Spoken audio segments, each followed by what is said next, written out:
Bona tarda, el meu nom és Jordi Jorge Gamero, com a autor del segell Jo Llibre de l'editorial Santillana. I bé, en primer lloc vull desitjar que tothom estigueu bé i que esteu passant de la millor manera possible aquest confinament necessari a casa. Us gravo aquest petit vídeo per convidar-vos a la lectura.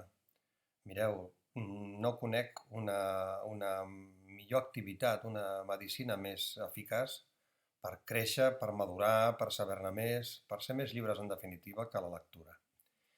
Us llegiré un petit fragment de la meva segona novel·la juvenil, Tòquio al cor, on el meu protagonista, Joan Molero, diu el següent. Quan faltaven 2 anys justos per Tòquio, es pot dir que ja era a la recta final de la meva preparació. Anava pel bon camí.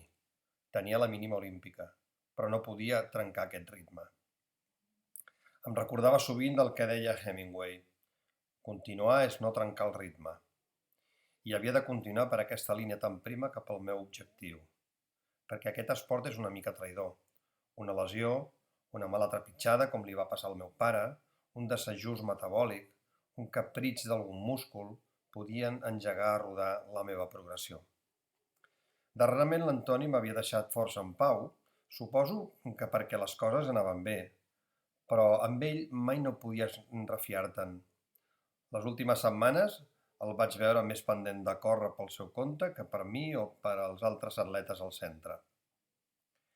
Ja feia 6 anys i escaig que treballava amb ell i vaig tenir la sensació que tramava alguna cosa. I així va ser.